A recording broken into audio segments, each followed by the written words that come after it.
Good morning, fantasy footballers. Welcome to the first ever QB List kickoff stream, pregame stream. We haven't found a name yet, but we'll get there. My name's Aaron Rader. You usually know me from the Start Sit on QB List. This is my first foray into video here, so we'll see how this goes. Hopefully it's not too ugly for the camera, but I'm joined by my co-host here, Matt Dean. You can find him on Twitter at Matt Dean QB List. Matt, how you feeling today? Man, I'm excited. I'll be more excited if the Cowboys actually played it. Ready for football for sure. Read this morning that there was no positive COVID tests in the NFL on the Saturday testing, and they're going to do the pregame test today apparently. And so just hoping for good news. We'll talk about the injury soon, but I've already had one blow to the fantasy team, so I don't need any more. So yes, RIP Miles Sanders week 1.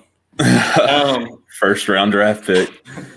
Yeah, so a little bit of notable news here. We are monitoring the air quality in the San Francisco game, correct? So we'll keep an eye on that. I think we're going to be okay, but if not, we'll figure it out. And hopefully everyone's ready to pivot, but hopefully it doesn't come to that. So, Matt, let's get into some injury news here. As you said already, Miles Sanders probably being the biggest one so far, other than Kenny Golladay. Both are out with hamstrings. Seems like we had a lot of hamstring injuries early on here. We got Mike Evans should play. He's questionable with a hamstring also, but I think he's going to be on a snap count. According to recent reports I saw, David Montgomery's expected to play, and Cortland Sutton, we're still waiting on him, but I think he's a Monday night guy, right? So he's guys might people who have him in their lineup might want to find a different option. But yeah, how do you feel about Miles Sanders being out, and what do you think about the prospects of Boston Scott? Man, that one hurts because, well, just a little backstory to why Miles Sanders is the first rounder for me, whether you agree with it or not. I was the 12th pick in a 16-team league, and I was between him and Austin Eckler, and decided to go with Miles Sanders. Now I wish I had literally anyone else in the league.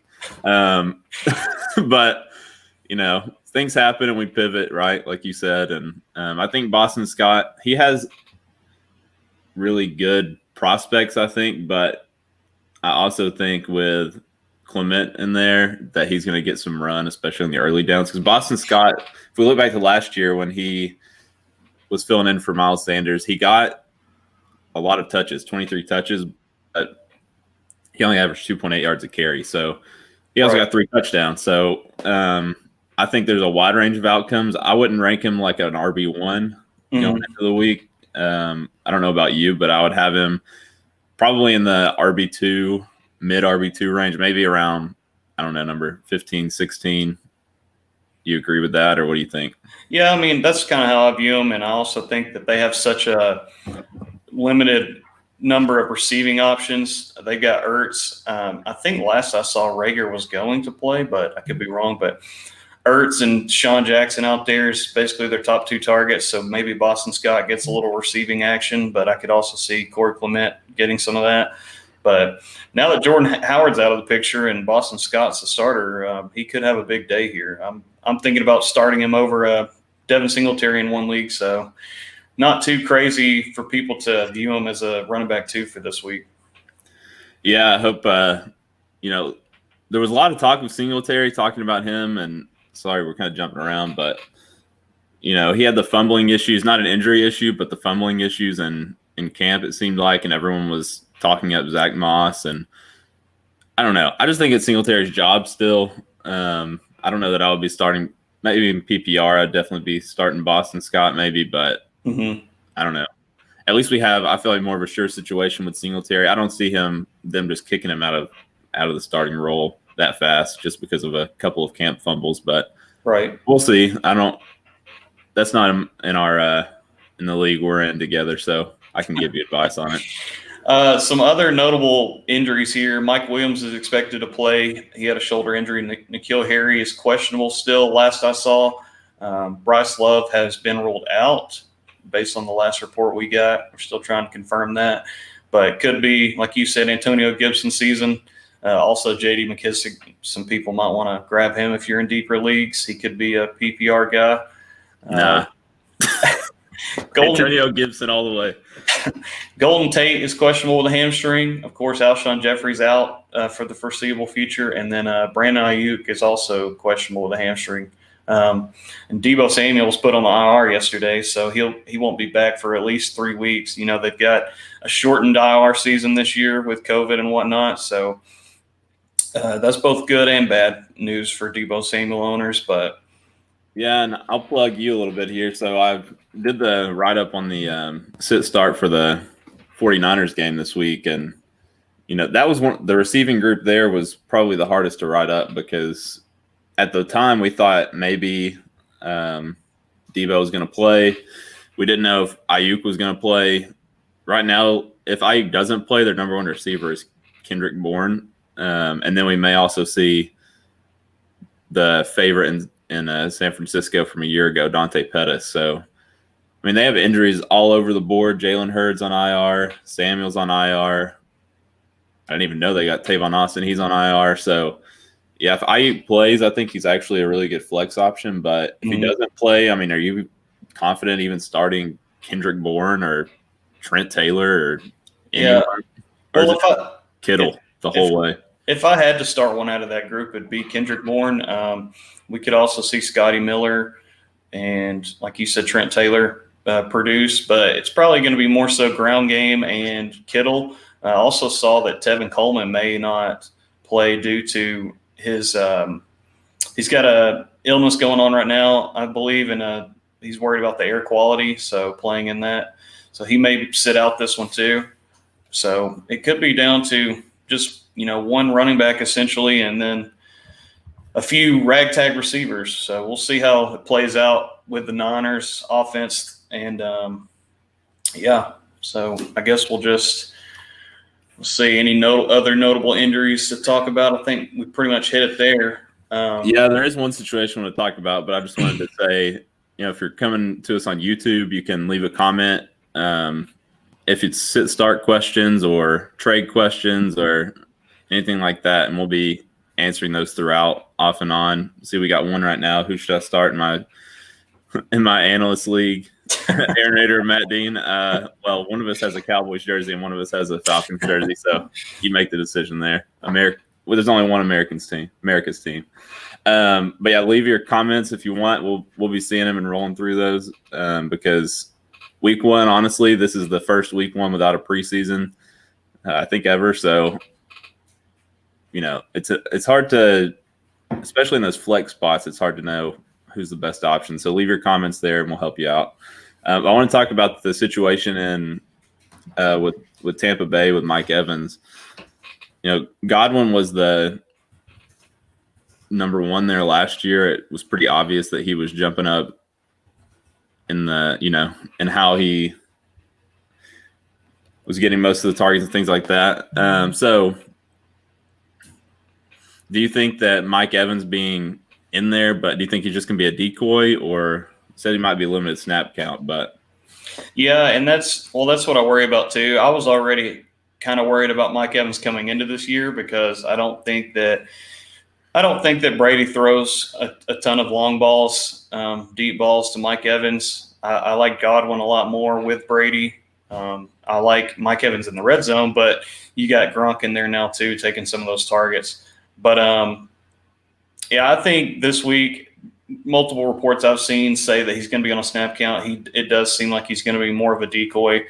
I would advise somebody to go with a different receiver if you think you have one that would have a higher upside, because I don't see Mike Evans having a big game today unless all the reports I'm reading are just totally invalid. But like I said, I've seen multiple reports saying the same thing, that he's going to be on a snap count. So yeah, it doesn't help that, you know, he was doubtful as recent as Friday, and then he got raised to maybe Thursday. He got raised to questionable, and now they're saying he's going to play. So this is kind of a contrast to the Miles Sanders situation where he got in 3 was listed as questionable, and then he didn't even make the trip.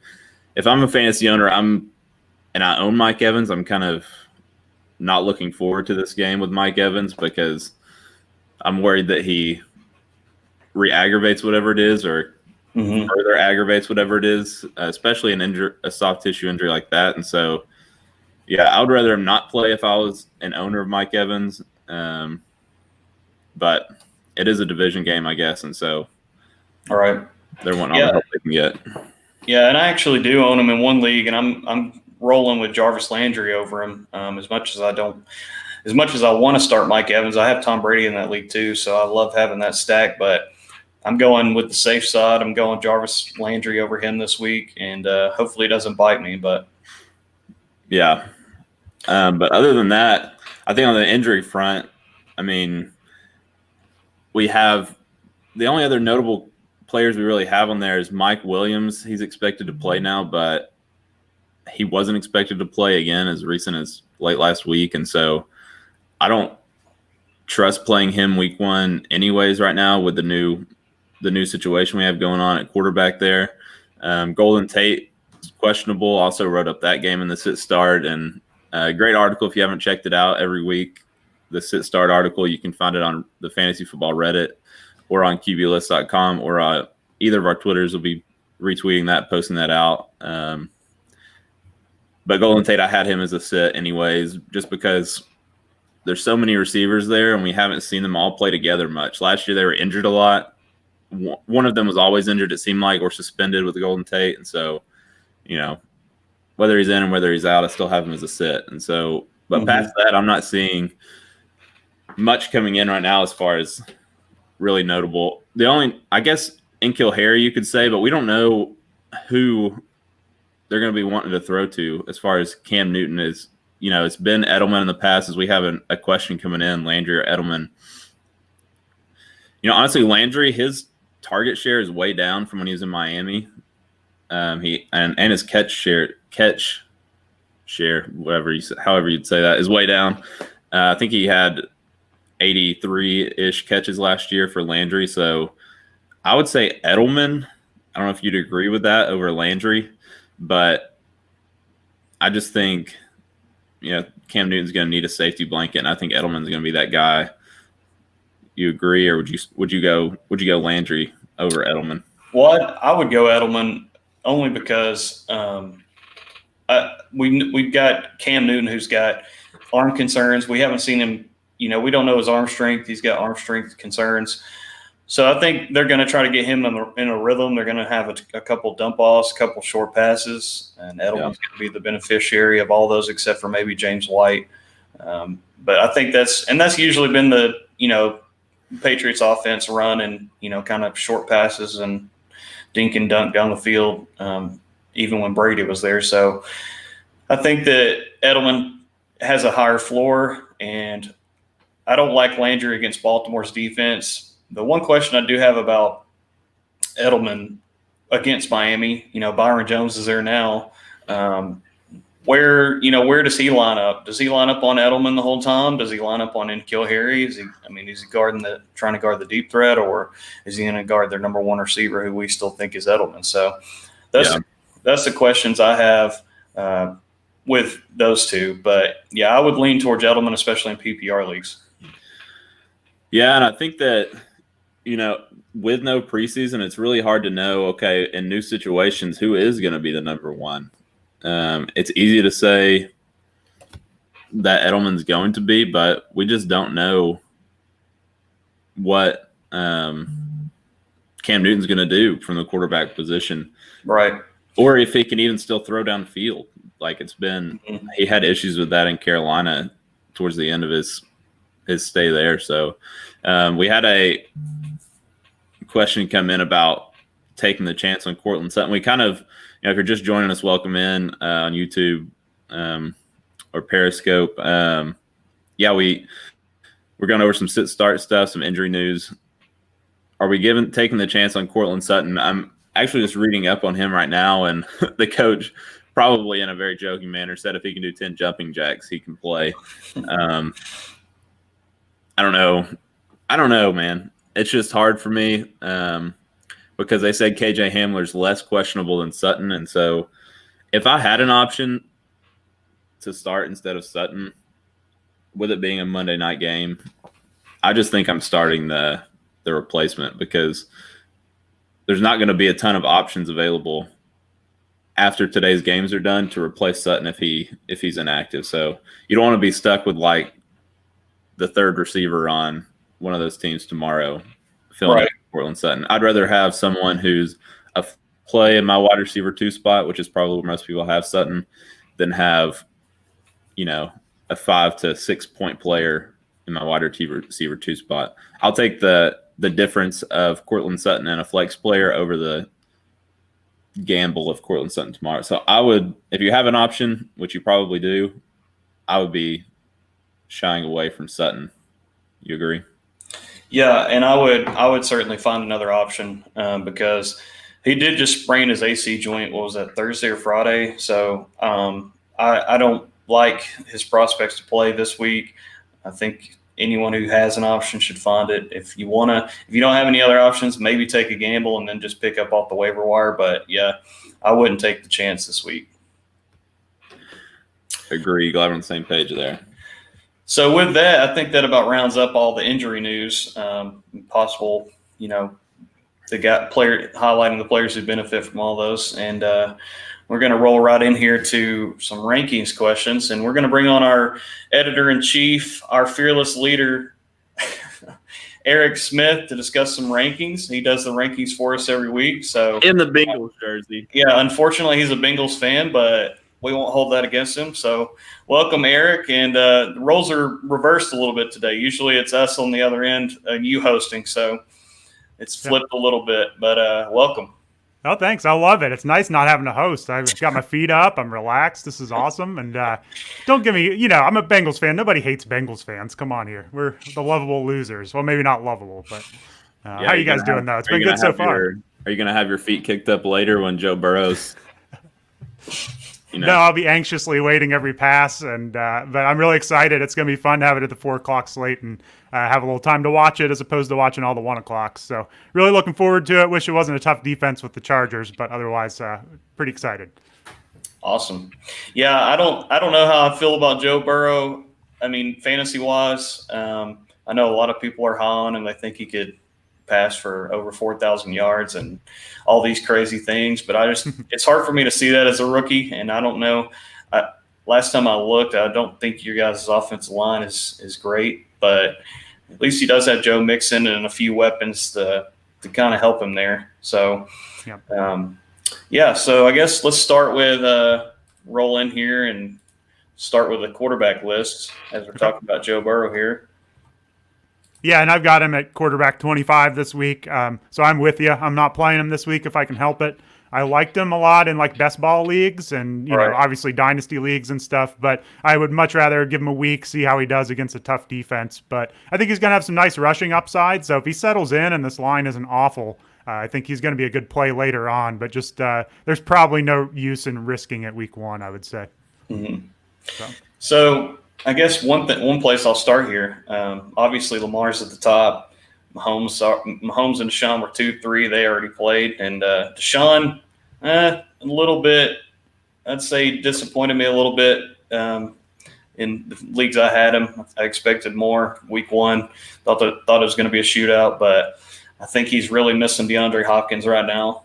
Yeah. But I think one thing I see here that sticks out to me is Drew Brees over Kyler Murray, and I guess that's just a defensive matchup. Or explain that one to me a little bit. Yeah, that's just the tough matchup in San Francisco for Kyler Murray. I've been a little lower on him than some people this year. I still think he's up in that Dak Prescott, Russell Wilson tier there. I just kind of think he's at the bottom. But just for this week, so I moved him down maybe 2 or 3 spots from my normal rankings, but I just like Breeze. I mean, Tampa Bay's tough against the run. I think they're going to pass. The Saints are going to pass a lot. They're going to really rely on Michael Thomas and Kamara in the passing game. They got Emmanuel Sanders now. They got a lot of targets for Breeze. So I think they're really going to try to, put Tampa Bay behind the 8 ball to start out. Really just rely on their chemistry and jump out to a lead. So I like Breeze to put up a lot of yards, and Murray's a fine play, but I just think there's a little bit more of a risk that San Francisco pressures them and just kind of keeps them in check today. Yeah, and I think, the way I'm looking at it, I guess, is Kyler Murray's rushing floor. I don't particularly like Drew Brees that much in fantasy this year. He's been getting less and less. He had quite a few pass attempts last year compared to the year before, but I just think they may shift back to a ground game, especially with Kamara now under contract and everything. They may make that an essential part as they move forward here. So I think the upside of Drew Brees this year is limited, but I could be wrong. But no, I tend to agree with that season long too. I think it's going to kind of funnel a lot of passes that Brees' way. So I don't think they'll be able to run real well against the Bucs. Mm-hmm. So. Matt, your Falcons despise for New Orleans is showing. Yeah. I got Matt Ryan number 7, so I got some Falcons respect here. Yeah, Matt Ryan, usually he's pretty good against Seattle, and I think he's only lost twice against them in his career. Him and Dan Quinn coming from that staff has really helped him carve up that defense, I think. So we'll see how that one goes. It should be a good matchup. I really am looking forward to that New Orleans Tampa Bay matchup, though, too. I think that's in the 4:30 slot. So, Matt, you got any questions for Eric here about any of these rankings? Anything that you think is criminally underrated or overrated here? Honestly, I think with how – it was hard to see I think, when the rankings were written, but now that we know Miles Sanders is out, Carson Wentz, I think 10 is a little high for him. Especially given the situation some other guys have. Brady's going to have Mike Evans on a limited snap count probably, or as a decoy. But that's really my only issue, I think, there is Carson Wentz a little high, just because he's going to be thrown to Zach Ertz and like his brother or sister. So, well, they are hoping to have Rager back. Maybe that'll help. Deshaun Jackson's healthy for now, but yeah, I think I could probably move Roethlisberger up against Wentz. That's a nice matchup with the Giants.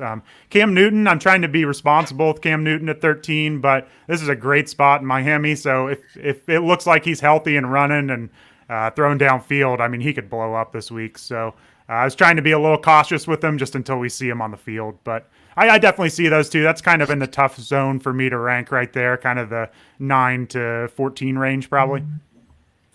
Yeah, and getting to a couple questions here, and Eric, you can chime in on this with us. We have any recommendations on late defensive pickups? If they're available, I'm actually kind of big on the Titans for playing Denver. If they're available in your league, I think with Cortland Sutton limited or out, and then Drew Lock having to then learn to throw to Jerry Jeudy and Hamler, if Hamler even plays. Yep. I think the Titans are in a pretty nice spot there, especially with the adding of Clowney if he's up to speed. So any other ones you would suggest there? I was going to say the Titans. That was the first one that came to mind. I drafted the Broncos in one of my leagues and dropped them for the Titans after some of the injury news for the Broncos. So Titans for sure. I think you could go with the Lions against Trubisky if you wanted to. I know they're a terrible defense, but you might get some sacks and turnovers. So I think most of the obvious ones are probably taken. If the Colts are out there against the Jaguars, scoop them up. But I think Titans is a good target for me. Yeah, I think a few I've been seeing is Colts against Jags, Pats against Dolphins. There was one more. Oh, yeah, Chargers against Bengals. Just because it's a rookie quarterback. Anytime I love streaming defenses. I never take a defense before the last round or second to last round, and I just think that anytime you get a defense against a rookie quarterback, it's good room for upside. So, yep. We got one question rolling in. What is your favorite thing about Eric Smith? Oh, man. He is incredibly helpful. He's definitely an incredible editor-in-chief. He's always around to take questions, always bailing me out when my hotel Wi-Fi goes out. So, hey, it all worked out. No problem. Big thanks to Mark on that one, too. We got a good team here, so there's always someone willing to help out. Then we got one question about Cortland Sutton, which, of course, we covered, but I haven't seen any other reports recently. I would pivot if I'm the owner of Cortland Sutton, try to find a replacement today. Even if he is playing tomorrow, we don't know that for sure yet, so you never know what could happen between now and tomorrow. Yeah. If it wasn't Monday night, I'd be willing to roll the dice, but it's just so long to wait. You probably have better options, so unless you have another Monday night player waiting around, you can use them as a backup. But it's also the late Monday night game, so you're pretty much left with Denver and Tennessee in that kind of as a backup option. Right. Yeah, and if you are, if you do have any Courtland Sutton questions, because that's been our probably most asked question, just comment, who are you thinking of starting over him? Who would be his replacement? That would give us maybe that'll help you out a little better there. But in most cases, we're going to say whoever you give us with Courtland Sutton. All right. And I got one more question rolling in here before we get back to the rankings. A friend of mine says, running back 2, Le'Veon Bell or Antonio Gibson today? Bell. Really? I don't love Bell. I mean, I guess week 1, you got to go with a safe play, go with Le'Veon. I don't like the things I've been hearing out of camp this year about the coaching staff. No, you didn't hear the recent news that they like each other, man. I think week 1, I'm going Le'Veon Bell and seeing how Antonio Gibson shakes out, but I definitely think Antonio Gibson could light it up in these coming weeks. So, yeah, we talked about him on our Sit Start podcast. He's one of those I didn't draft at all this year, so it's a little hard for me. I do have Bell higher than Gibson, though. I mean, I hate the matchup against Buffalo, but we know he's going to get touches. Gibson, it's still what happens if McKissick takes some third down work, what happens if they give it to Peyton Barber. I hope that doesn't happen, but there's a little bit more of a question. So I guess if you got a team you're going for a home run, go with Gibson, but if you're just looking for, maybe 10 points, Bell's probably the better option. Yeah, and you probably shouldn't listen to me on Bell anyways, because I think it was 2 years ago that I wrote you should take Le'Veon Bell their number 1 pick, and that didn't work out. So well, I did unfortunately over Todd Gurley that year, but somehow won the league thanks to James Conner. But hey, 2 years ago, Le'Veon Bell, I was all about. It's Adam Gase, Le'Veon Bell that I'm scared about. So I do have a question here for you, Eric, though, on these on the rankings. You have Leonard Fournette 1 spot ahead of Le'Veon Bell. Explain that one. Because I think you were telling us how terrible Leonard Fournette was all preseason. I was. He's running back 24. He is one of those I really have no idea. The word seems pretty encouraging. They're going to give him a big snap share here, and I like having him with Tom Brady and some good pass catchers a lot more than in Jacksonville. I just didn't think he was going to get those 100 targets in Jacksonville again. So I don't know. He's a hard one to rank. I mean, maybe they give it to Ronald Jones all game, but I find it hard to believe they went out and got him if they like Ronald Jones. So I don't know. I think if you got Fournette, you're going to roll with them, and I just think there's going to be more scoring for the Buccaneers in this matchup, even though the Saints are a good defense. Bell at Buffalo, I just don't know how many touchdown opportunities he's going to get. And even moving up one more spot there, I have to put in defensive mode again. Yeah. Cam Akers listed as the backup, number 23. Although I get it. Say Leonard Fournette's listed as the backup too, but. Yeah, I mean, it's scary. I mean, I'm starting him in my home league as a flex, so hopefully you have him as like your third running back. You probably could have drafted him there. It's definitely worrisome, but I'm down on Darrell Henderson. He's been banged up. He didn't do anything last year. They went out and drafted Akers. I don't think Malcolm Brown's more than just a career backup kind of, so maybe it burns me and they give all the work to Brown and Henderson, but I think they're going to use Akers. So my biggest concern is that the Cowboys get out ahead and just build too big of a lead like they did last year when these two teams played. But if they can stay in it, I think Akers is going to get some work. So it's kind of just playing a hunch here, but Darrell Henderson doesn't scare me a whole lot. Yeah, and someone in the chat said just means someone else is taking the first snap. So yeah, that's what we're hoping for. I heard Eric say he's down on Darrell Henderson. I'm curious to know just how high you are on Darrell Henderson. What's that? There's not a whole lot of Darrell Henderson hype. Oh, no. Well, and I mean, early in the offseason before he got this injury, it was looking like maybe he'd be a nice late round pick, but I don't know. Now it's just kind of messy. Yeah, and I kind of viewed Darrell Henderson as a late round flyer too, and then he kind of had some injury things and some stuff going on, and there was more talk about Malcolm Brown starting out as the running back there. So yeah, I drafted him a lot, so he's sitting on my bench in quite a few leagues, but he was like a 10th rounder, so that's okay. We'll see what happens. So here's an interesting question we just got, and one of the more interesting formats that I've seen. So Parker, I'm guessing Devontae Parker or Cam Akers, speaking of Akers, and PPR and 1 point per rushing attempt. Said he's leaning towards Akers. Yeah. If it was Parker against Akers, anyone other than New England, it would be Parker, I think. Right, yeah, and I think he's going to get Stephon Gilmore as matched up against him, so that's why I love Devontae Parker year long, but I don't love Devontae Parker today. So yeah, and you can look at it like this. I think with that scoring format, like if Parker went 5 catches for 50 yards, being generous, with that matchup, and right. Akers only has to go 5 rushes for 50 yards to match. And I think Akers probably has more touchdown upside. Yeah, it's hard to know with Parker. He was missing time. I think they were just being cautious with him. I mean, he had a little injury. I think he's healthy, completely healthy, but that's kind of another thing to add into. I don't know. I like Akers, so I might end up going with him, but Parker's probably the best, like you said, the better year-long player for sure. Yeah, and then he said onto that, Parker or Judy or Landry in PPR. I'm going Landry. We talked about that earlier.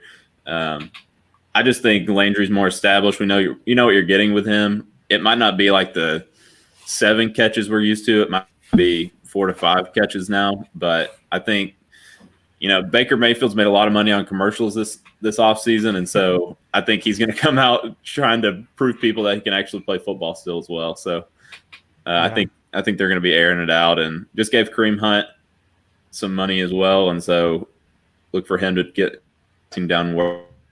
Yeah, I'm going Landry in that situation. Yeah, and I think the biggest thing to take away from what you just said is week 1 is the hardest week to predict in fantasy, in my opinion.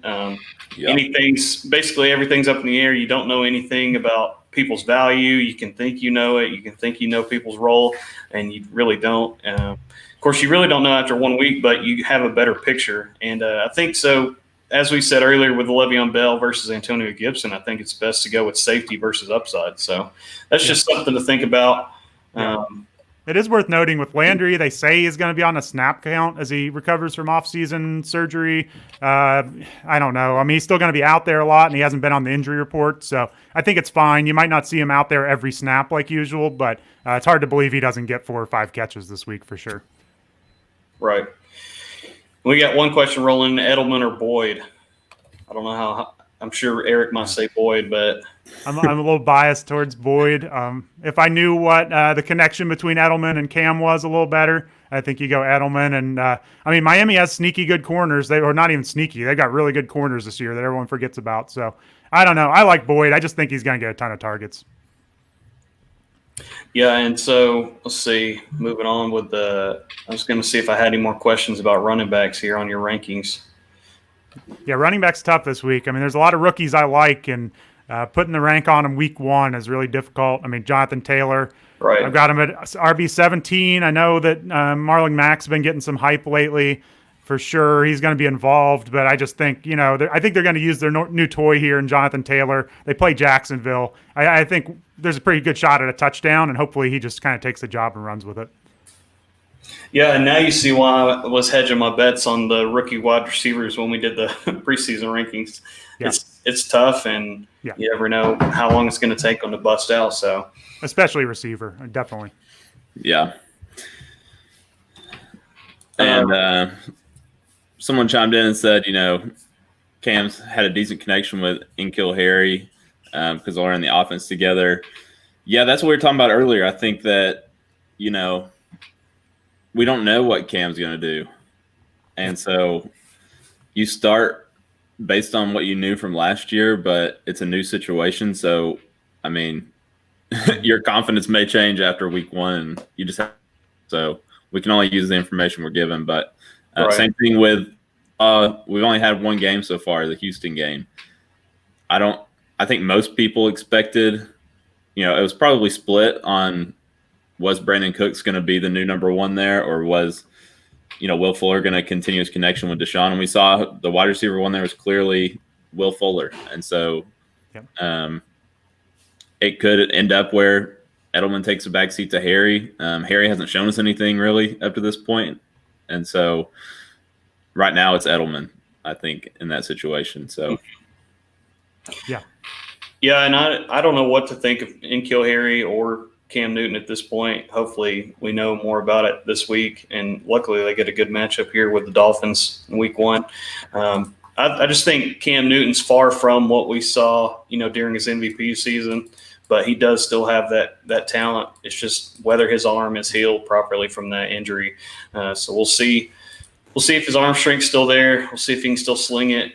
Most of his plays in fantasy are made on the ground and with his legs, so we don't exactly care as much about the arm, but definitely need it. I'm trying to see if there's any more questions I had. And I would just say my main worry with Cam and with Harry is just maybe really good defense. They just kind of take it easy beginning of the year, grind it out on the ground, not put him at risk too much. So, but I've been coming up on Harry as the offseason goes on. He wasn't on my radar one bit. And I mean, it makes sense. Him and Cam could get a nice connection, maybe a red zone connection. So it's interesting that you say that. If they do grind it out on the ground, who's going to be grinding it? I guess we're back to Sony Michel again. He's kind of similar to N'Keal Harry for me. I was never drafting him early in the offseason, and now he's healthy, and Damian Harris is hurt. So Michel, I mean, he's not going to get you the pass catching, but if Cam being a mobile quarterback opens up some of these rushing lanes, especially Miami week 1, he might have a pretty decent game. So, you got James White doing his thing. We'll see how much they involve Burkhead, but I think it's a pretty solid play this week. Sony Michel, it's just maybe not as exciting as some of the ones above him on the list for sure. Mm-hmm. Yeah, and I think with that being said, I would rather go James White if I had to go running back out of this backfield, because I do think it's going to be more of a committee approach until Damian Harris gets back. Obviously, Sony's the favorite for early down work, but they love using Rex Burkhead and James White, so we'll see how that all shakes out. But going to be. Go ahead. I was just going to say it's going to be weird to see Patriots offense without Tom Brady. So it will be. Well, we got to answer Nick's question here. He's asking Robert Woods or Cooper Kupp. Who you guys like? Well, I know Matt's answer. I'm the Robert Woods guy. Matt's the Cooper Kupp guy. So, and unfortunately, I have Robert Woods in my 16-teamer and not Cooper Kupp. Mm-hmm. I think far and away, I mean, we saw who just got paid. It was Cooper Kupp. Robert Woods extension, yes, so that's probably why, but I'll use it in my biased argument. I think Cooper Kupp is Jared Goff's go-to when it comes to, especially with getting touchdowns. And I think that's what you want the upside for. And I think Kupp has much more upside, especially in standard. I would 1,000% go Cooper Kupp, but even in PPR, I think the touchdown upside mixed with just how big play upside Cooper Kupp, the safety he has, and the connection with Jared Goff. I'm going Cooper Kupp. And again, the roles may switch or shake out more once we realize what happens without a Brandon Cooks in town. Not that Brandon Cooks did much anyways, but I'm going Cooper Kupp. Do you have an argument for Woods? No, I agree with the upside. Touchdown upside's there. I think Robert Woods only scored 2 touchdowns last year, so hard to argue that in terms of touchdown numbers. But Woods is one of the most consistent guys in PPR week to week. So if you're wanting to go safety valve, maybe just put in Woods. But if you're wanting somebody that's going to get you more upside, go Cooper Kupp. And they just gave Kupp an extension, I believe. So he's around to stay for a while. Matt can keep gushing over him year after year.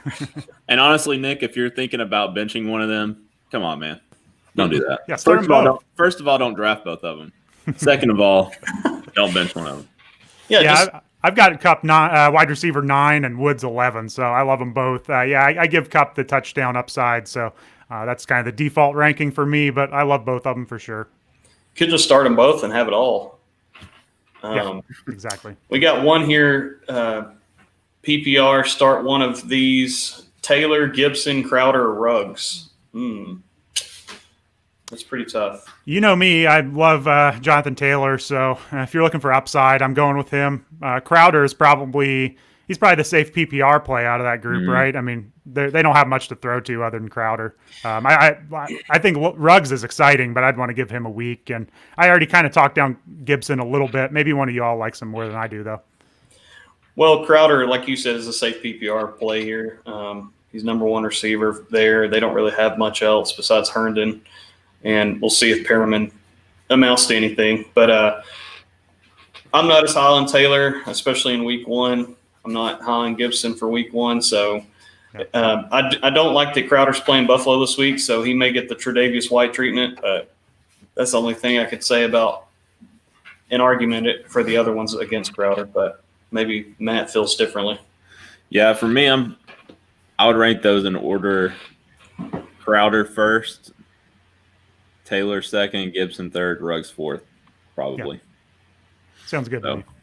Yeah. And I really like Ruggs season long. I think him more. I mean, I like Brian Edwards too. They're both starting, but I think Ruggs could be really, really one of the best waiver pickups of the year. If he's out there on your waiver wire, you might want to go ahead and get ahead of the curve. But see, I'm also worried that Ruggs it's a different situation, but also he doesn't have Patrick Mahomes.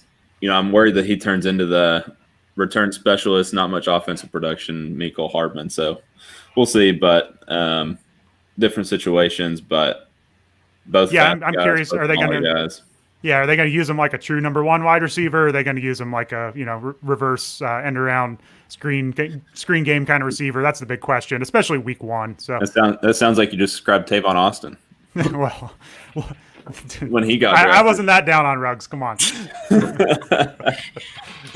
We got one question from our buddy in one of our leagues, Matt Hunter. He's asking, Amendola worth flexing today?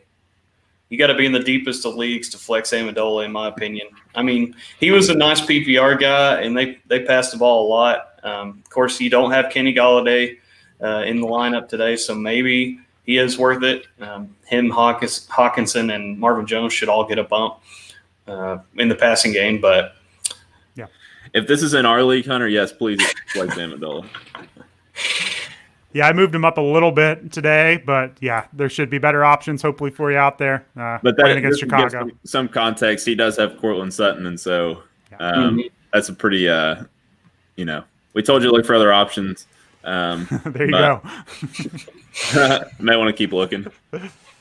Let's talk about one position we didn't really hit. And then we got some Curtis Samuel love from Mike Nicholas here. He always loves Curtis Samuel. One position we didn't really hit was tight end. Who's somebody you guys think outside the top 4 could really surprise us today, maybe in that middle tier or even lower? Yeah, I kind of think Hunter Henry, if Tyrod Taylor throws to his tight ends like he used to in the past, Bengals do not have good linebacking core unless their draft really hits this year. So I could see Henry being pretty featured. Mike Williams a little banged up. Keenan Allen, Hunter Henry getting a lot of work. So I really like Eckler today, but Henry could have a good week, and Hayden Hurst could get a lot of volume if Falcons fall behind. Yeah, and that's one I like too is Hayden Hurst. A lot of people aren't talking about him, but any tight end in our system is usually pretty good. Yeah. I say our system. I don't know if surely people have noticed already.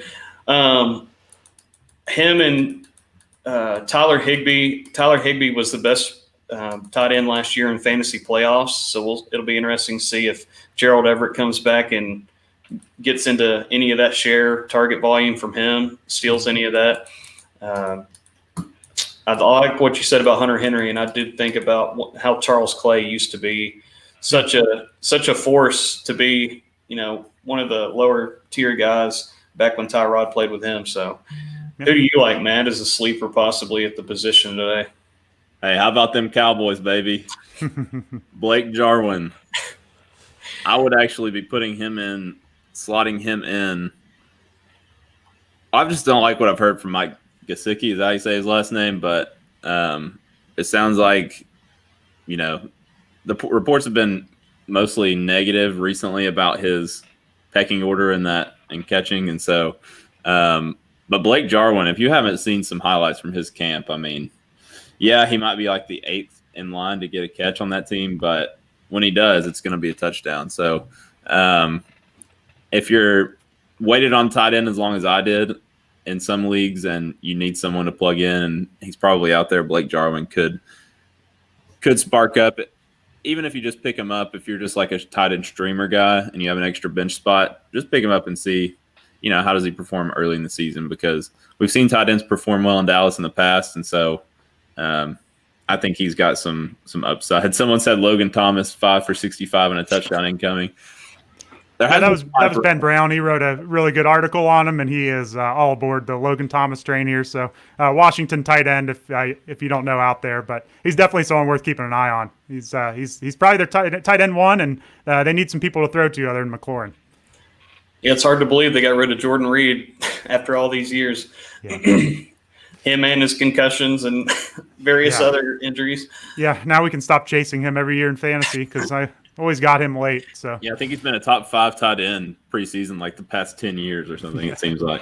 Yeah. I like what. Okay. Oh, sorry. I was just gonna say 15 minutes till kickoff. So get your lineup set, everyone. Yeah. Blake Jarwin. I like what I liked him as a late round target, and I like what Matt has said about Blake Jarwin. One of the things you said, though, is he's going to be competing for targets, which is the same with Austin Hooper, Evan Ingram, Noah Fant. That's the reason I don't like those guys so much this year, even though people are high on them. You know, people saw what Austin Hooper did in Atlanta and think that's going to be replicated with the Browns, but I don't think that's the case with all the weapons they have and the inefficiencies they've had from Baker. So, yeah, I think that pretty much covers the tight end spot here. And I see you got Hawkinson pretty low, Eric. I think that needs to move up with Galladay out. He's at 16 here, but they are playing Chicago, so that could be part of it also. Yeah, he probably does need to move up with Galladay out. He had that big week 1 last year and then kind of disappeared even before his injury. So he's just another one of those let's see what happens kind of guys. But yeah, Galladay being out certainly opens up a lot for him. All right. Any last questions before kickoff? I think we caught them all right. I was going to say we can hit kickers or defenses, but I think we pretty much covered. Yeah. Who we like I actually just clicked the kicker rankings page, and I was like, nah. If you're still playing with kickers, guys, in 2020, please get them out. You can just sort by the projected rankings and take the highest one, right? You don't have to get too complicated here. My mom says, "What about Matt Dean's haircut?" Thanks, Mom.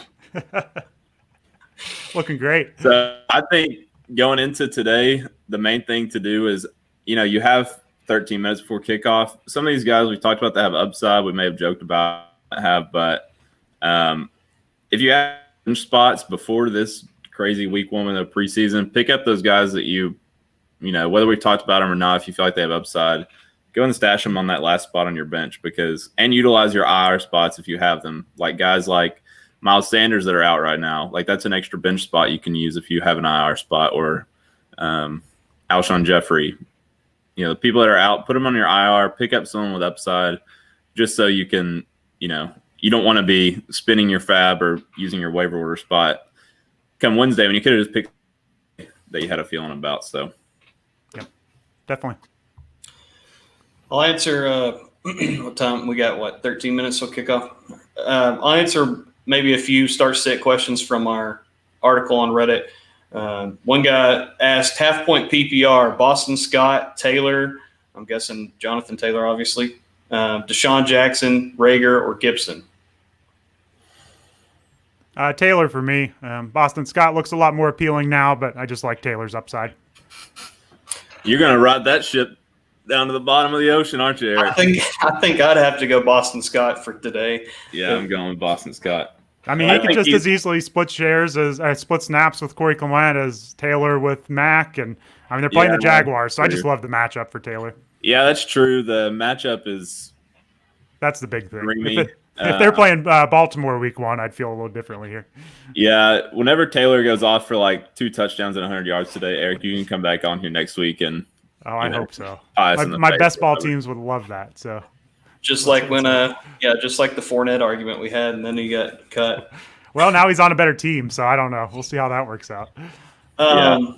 Would you be starting Ronald Jones though if you had him, or are you passing? I'm passing. I don't know about you guys, but it doesn't look good. They brought in McCoy and Fournette this offseason, so that doesn't encourage me a ton. If I had to pick one out of those guys this week, though, I think for safety. To be safe, I would go with Ronald Jones over Fournette and any of those other guys. I don't know how you guys feel. Maybe you would rather go Fournette for the touchdown upside. Yeah, I actually think Fournette could be one of the biggest steals this year in drafts. In our 16-teamer, I think he went like in the 6th round or something like that, which is just crazy for this is another reason why you draft late, right? Because a lot of people drafted Leonard Fournette in like the third round, lots of places a month ago, and now here we are. So we have one start sit question here in the comments. Starting Robert Woods over Keenan Allen is a no-brainer in half PPR, right? Yeah. I think so. At least with what we know going into week one. We don't know what it could be. Austin Eckler gets 15 catches and everyone else gets one, so we don't know yet. Yeah, full PPR, I'd definitely go Woods. Half PPR, I'd probably still lean in Woods, but standard, I'd probably side with Keenan since they're playing Cincy and he has better touchdown upside. But going back to what we were talking about with Fournette, and just to hit one more time on that, if I'm in PPR leagues, I'm probably starting Ronald Jones. If I'm in standard leagues, I'm probably going Fournette. So I know one of our writers, the news came out that he was signing with the Bucs, and I think he took him third round in our slow draft. So salutations, my friend. I'm sorry. Condolences. I'm sorry you spent that third round pick on him, but hey, we'll see. Could be a lot of touchdowns there if they give him the goal line roll, and if Jones is just secondary, Fournette could have a nice year now. So we'll see. I didn't trust him catching all those passes and scoring too many touchdowns in Jacksonville. But if Brady gets if Brady gets locked on him, who knows? So I think last year was just they were just like, we're just going to run you into the ground and we don't have any other options. So we're just going to. They still don't have any options this year, but that's another story. That's true. Yeah, what do we think of that Jacksonville backfield? I mean, we have James Robinson, we have Chris Thompson as a third down option. We thought it was going to be Divine. I don't know how to say his last name. Zigbo. Yeah, he's on. He's out. Armstead is on the COVID list. So it's looking like, Robinson may get a bunch of carries, but are they going to? He may average 2.5 yards a carry. Who knows? Leonard Fournette couldn't average 4 yards a carry in that backfield. So I don't know. And we know Chris Thompson's there to steal the pass catching work. So I don't know if I'm starting any of them. Well, with Jay Gruden there, I'm definitely going Chris Thompson. So PPR, easily the safer play and probably the better guy. PPR long term, but who knows? James Robinson could surprise me. They're really talking him up here in these last few weeks. So.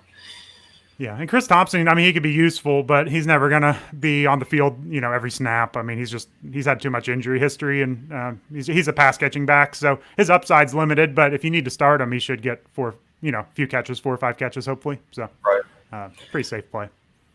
Well, we're approaching pretty close to kickoff here, and a few of us need to get our lineup set. Before we hop off here, let's just some shameless plugs. You want to talk about when your sit start article comes out, when our waiver article is going to go out, just some things to be looking for this week? Yeah, so sit start, we always publish on Thursday morning. Going to try to get that out at 8 a.m. every day on Thursday. We post to Reddit. So if you guys want to come join us on there, we try to answer every single question, every single start sit question. I know my team, they worked diligently to answer all those, myself included. We all got carpal tunnel from answering this past week. But that comes out on Thursdays. We've got a bunch of other articles that come out throughout the week. I wanted to hit one of our colleagues' articles, his betting column that comes out every week, Beating the Spread. Jeff Burkus. I didn't get to hit it today. We're going to try to do that next week. Hopefully, I want to do that each week on here. I will say he's wrong about Atlanta. They're going to cover today. But other than that, I'm trying to think of, we got the What We Saw articles also. It kind of wraps up every game, every Sunday. Those come out on Monday morning, Eric? Yep. They'll be out tomorrow morning, and we'll be recording a podcast tonight, halftime of the Sunday Nighter. So we'll try to get that out right after the Sunday Nighter, hopefully. And that's just kind of hitting, highlighting every game and players to watch on each team and how we think things are going to break out or break down. And so that comes out every Monday. And then we've got our podcast. Eric does quite a few each. I think he does 2 on Sunday. Podcast. No, I just have the What We Saw Sunday nights, and then the Sit Start podcast Wednesday nights. So those are my 2 each week. Got that. And then of course, Eric does the rankings for us every week as well. So we've overhauled our website. We're really pleased with the look. We're really pleased with the interface and how easy it is to use on mobile. So Yeah. come and take a look at the new website for us. And I guess that's about it, Matt. You got anything else? No, I just really hope. I still haven't seen about the air quality for that Cowboys game. I've been literally refreshing the page every 5 seconds. So hopefully the Cowboys get that game off because they're going to start out 1-0 this year. I hope. But otherwise, no, I'm just excited, man. We're 5 minutes away from kickoff. Looking forward to hear whatever that guy's name is say, welcome to NFL Red Zone. Hanson. 2 minutes. So Yeah. I'm excited too. We'll be here every Sunday morning to do this every week. So keep coming back. We'll answer questions for you. Yeah, every day. We may shift time a little just to give us a little bit of time to set our own lineups, but it's always going to be close to noon Eastern time up till 1 o'clock of the kickoff. So we really enjoyed it, guys. Thanks for coming. Yeah, and last real quick, in the comments they said if it's under 200. I'm not an expert on weather and air quality, but whatever 200 is, if it's under that, they're going to play, and we have a 150 and down to the 120, so it looks like that game's going to be able to get off. So yeah, that'd be nice. Cowboys. We can't handle an entire game canceled. We can't do this week 1. No way. All right, guys. Cool. Well, I'll see y'all next Sunday. Yep. All right. It's been real. Go Cowboys. Good luck week 1. Go Falcons. See you guys.